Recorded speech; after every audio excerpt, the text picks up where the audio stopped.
So guys, now let's start about default parameter values and keyword arguments in Python functions. So let's go over here. So we have already covered about these positional arguments where these parameter variables get equated with these arguments values as per their index or as per their positions where order matters. Now let's talk about the keyword arguments. If you look at in these keyword arguments, so this is our function definition where we have these parameters, and here in the function call we have these function arguments. So if you will see in these arguments, we have mentioned explicitly these parameters. So we have mentioned a explicitly in the function argument, and this b parameter we have explicitly mentioned. So as per their assignments, these parameters will be equated. So these are our keyword arguments, and default parameter value we'll talk later on. So let's go in the code side, understand them practically. So if you look at I have written a function over here where we have these a, b and c, and we have print them all a, b and c. For more clarity, I have mentioned them in this way. So whenever a function will be executed, they will print it out their values, and then we have returned their sum. So now in this function call, I have wrote the keyword arguments. So as we had a, b and c variables, so I have mentioned the abc over here in these keyword arguments, and this is a function call. Let's run it. So we got their addition back, and these are different values of a, b and c. So that part is pretty simple to understand. Now let's go and understand a bit more difficult part. It's the mix of positional and keyword arguments. And like you must be wondering like why we do use like that when we can easily make them positional arguments, why we have to explicitly mention them. So why we use them, I'll convince you by the end of this video that why in some cases we must use them.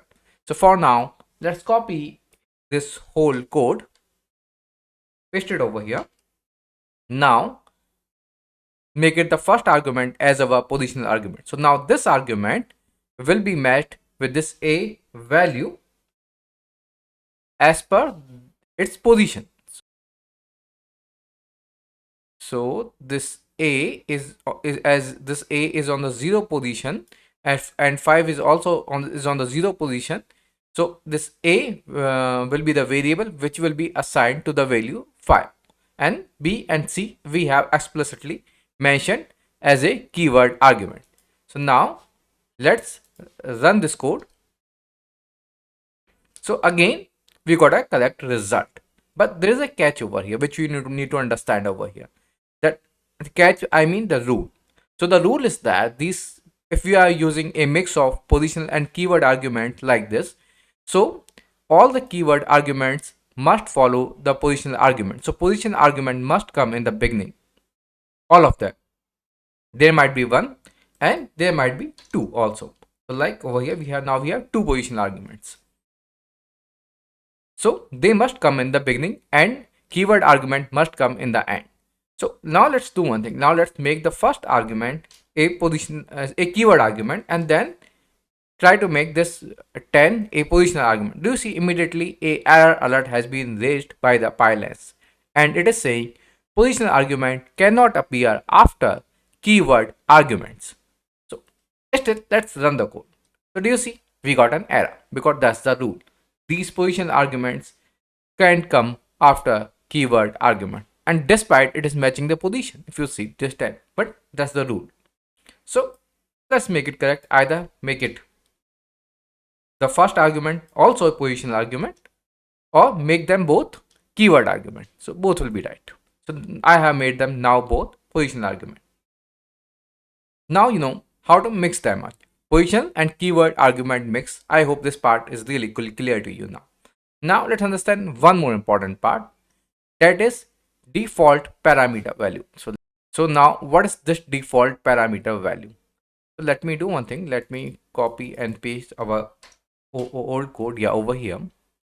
Now let's say this, if we are using this kind of a function and c value is repeating again and again, and as this a and b value is getting varied in different function call, but this c value is static.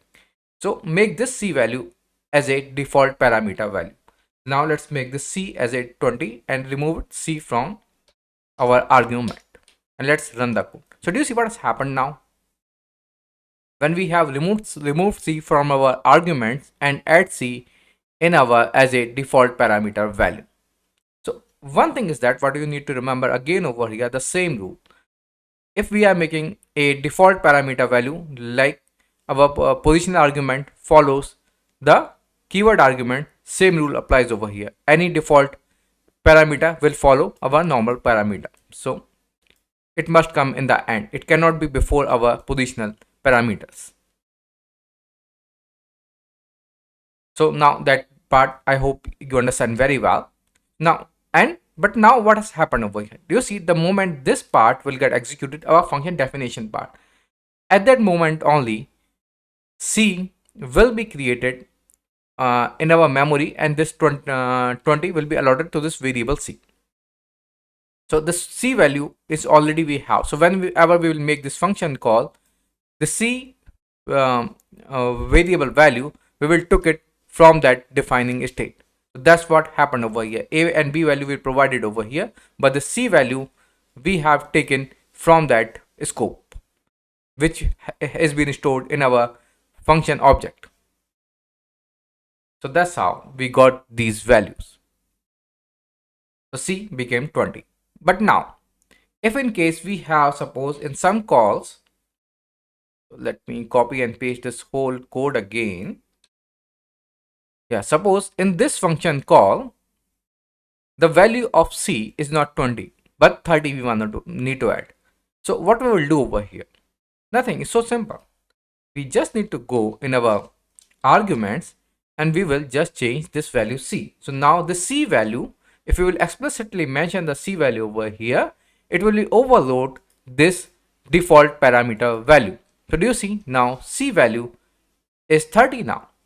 So our output is 45. There's a sum. And we could do the same thing either with our positional arguments also. The same thing happen. Let's say 5, 20, and let's make it again. Let's say 30. Yeah. So it has summed up. So do you see? So our logic is the sum. So we have add them all. So, and we can make them also with a mix also. So let's make the c, but it must come, if you are mixing, the keyword argument must come in the end. C is 30. But now, what is this mandatory keyword argument? Let's copy and paste this code. So now, what we need to do over here? So what's that meaning? That meaning, now in this function, I'm making mandatory that now you need to use keyword arguments only. So for that, what can I do? So in the beginning of this parameter, make sure that in this parameter, I can add a star symbol, and after that make a comma. Now I cannot use any positional argument in my function call. Let's say 5, let's say 10, and c value I don't need to provide, as we have this value in our default value we have provided in our function definition itself. Let's run the code. Do you see what has happened? Despite we have done everything correctly, error has reached as we have used this star symbol. So what does this star symbol says? That we have to make now usage only the keyword arguments. Now it is correct. Now it will make mandatory. And suppose you want to make this a as a positional value, but you want to this b and c only a keyword argument value. So what you can do, you can change the position of this star. So whatever the value of after this star will be used in the arguments must be the keyword argument. So now we can use this a as a positional value, as this a is before the star, and whatever the value is after the star, those values we must have to use in our argument. So now let's run this code. So now let's do one thing. Let's put this star even after B. So let's put, so now the C value, if we are providing, then we have to provide the C value if in case there is a need of providing the C value, if in case the C value is changing. So let's do one thing. Now let's make it a C. Now put the C value as a 40. But now we cannot provide because we have put the star over here. Now the C argument must come as a keyword argument on. So now it is correct. Now, do you understand all of these things? I hope by now. So now let's understand them a bit with a more logical way. So let's say we have these pairs and we want to calculate their differences. So as we have learned in our last video that we can write down a difference function for that. So let's write a difference function. Let's make A and B and make it return A minus B. So this is our function. So let's write the difference function and let's take the difference of our first pair. So A value is 5, B value is 3. So 10 minus 5. So what is happened over here? Difference missing. Yeah, sorry. I made it minus. So I made it a typing error. Yeah. So 10 and 5. So now the difference 10 minus 5, 5. We got that. But now if you look at in this, all of these pairs, when we want to take their differences, the value of A is 10. It's almost static, but it is changing one place. So now this is a perfect case of usage of our what? Default value. So that will reduce our code. So now we should make this A as a 10 over here. But now we are disturbing our rule. So as per the rule, we have to put a default parameter value after a positional value. So as B is a positional parameter value.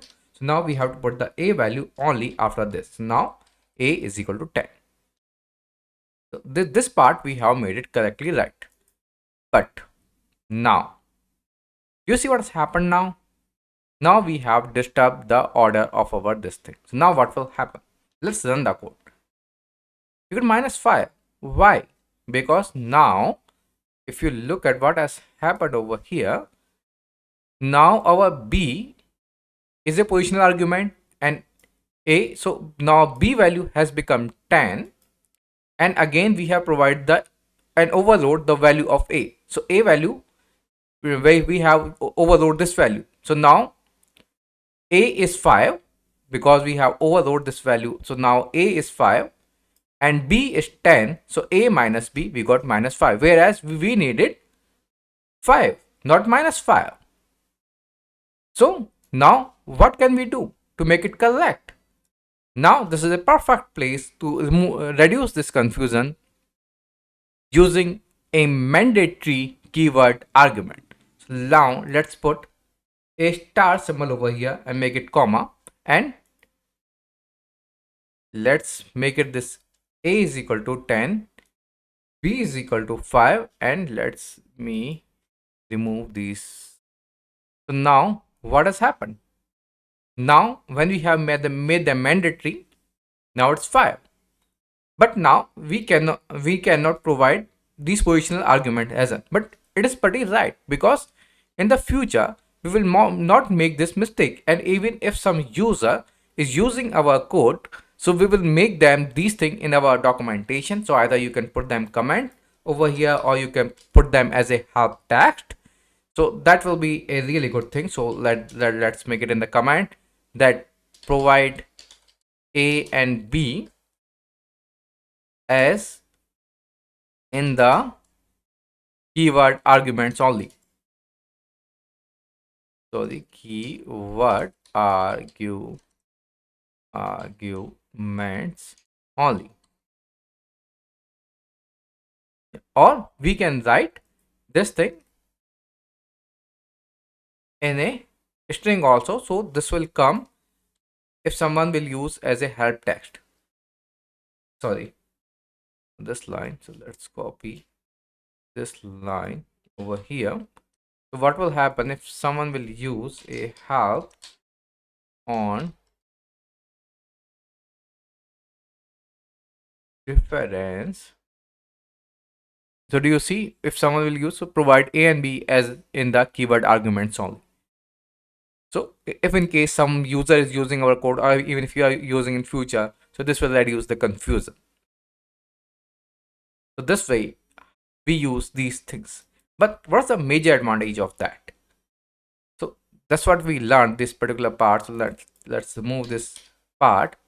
So now do you see we have reduced our code. So now if you see, now we no need to use A and B both. Now we just can use the provide the value of B.